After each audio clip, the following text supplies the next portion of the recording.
So Ed and Joan O'Reilly, thank you for doing this tonight. I appreciate this. Yeah, this is great. And Ed, you told me a great story about John the Baptist and how it related to your years to Joan. So tell me about that. So here's the thing. Share that story. It's a little embarrassing for me, but okay, so this is when Joan and I were first engaged. So I became a Christian when I was 25, so it's like a year and a half into it, and Joan started talking about, well, once we get a place, we're going to need to get furniture. It's like, why do we need to get furniture? We don't need furniture. John the Baptist didn't have furniture. Jesus didn't have furniture. You know, he said, birds of the air have nests and foxes have holes, but the Son of Man has no place to rest his head. So we don't need furniture. So I didn't know that was a big deal to Joan.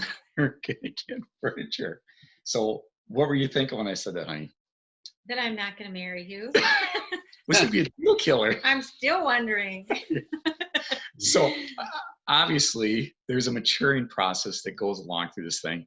And we did get married and we did compromise. We got furniture, which I'm glad we did. But at the time, I just thought, you know, when I became a Christian, John the Baptist was just 100% for Jesus. And that's what I wanted to be. And I just didn't think furniture fit. That's why I liked him until I found out I wasn't going to get furniture, and then it kind of changed. Yeah. So no. But so that's our story. You guys, we're married. We're still married, so it worked out. That is great. So how long have you been married?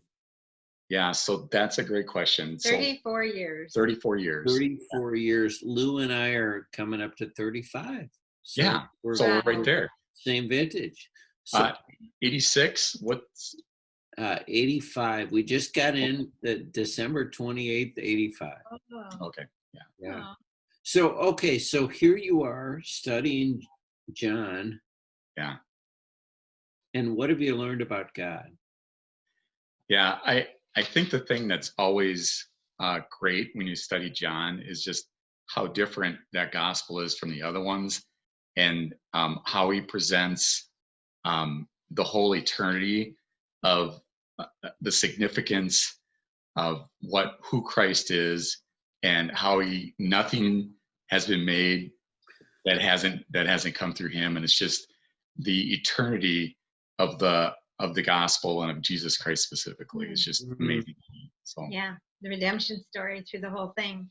yeah, I love too how they pointed out, when Jesus' interaction with Peter, and how God sees us in all of our sin and our failures, but he sees the potential in us, and can use us no matter what. And God, he continually keeps coming to meet us. yeah, Always, his story is over time. And you think about when Adam and Eve sinned, he could have completely stopped sin within 24 hours, but he didn't. He just kept showing up over time when we kept sinning.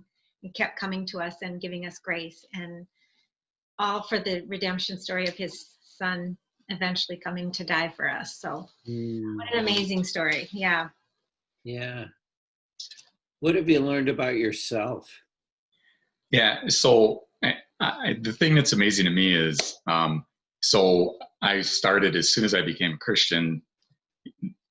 I started with BSF, and it wasn't John initially, but I know early on it was John, and it is just as impactful now as it was, 35 years ago that we were studying this. And I think about how I read this, and each time there's something I learn more about who I am in my relationship with Christ. And I'm kind of struggling a little bit specifically what that is, but I know when I'm reading it, I'm thinking, yeah, this is just it's an amazing thing that God has given us this Bible. So Yeah, it just allows me to continue to want to obey him and do his will even more. So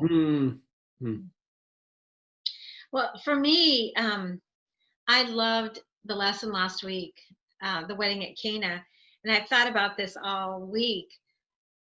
And I've read this story so many times, and this just really stood out to me this time. But how Mary's interaction with about prayer was so amazing to me. How, being Jesus' mother, she knew Jesus so well, and when she needed something, she went to him and she just said, "They have no wine." She presented her request to him. yeah. And he basically tells her, "No, I'm not going to do this." But she just laid out the request and trusted him to take care of it. And for me personally, I've been praying about something for a long time, and it just helped me to really release that prayer request and just lay it at Jesus' feet and say, by me worrying about it, I'm actually making it an idol, and God will do what he's going to do. And I just need to keep laying it in front of him and then leave it there. Yeah. And just trust him, because I know who he is, because he loves me. And that was amazing. That was so amazing. Just that one little part there. It was impactful to me. What a great reminder. Yeah. So that's a personal application. Anything else you're going to apply to your lives from this? Yeah, I think the other application is just being able to, on a regular basis, pray for the opportunities to be, a witness. Look for those opportunities, in the neighborhood or at work or in other areas to be a witness. And I think that it was good when they were talking about the first disciples and what they did when they found Christ. They wanted to share that with other people. I agree. Yeah. That is so great, you guys. Thank you so much for sharing this Thursday night with me. That's great. Thanks. Yeah. Hello to all of our past group members that we miss. And yeah, the wonderful Ed and Jonah Riley. We'll see you Monday night. Thanks a lot. All right.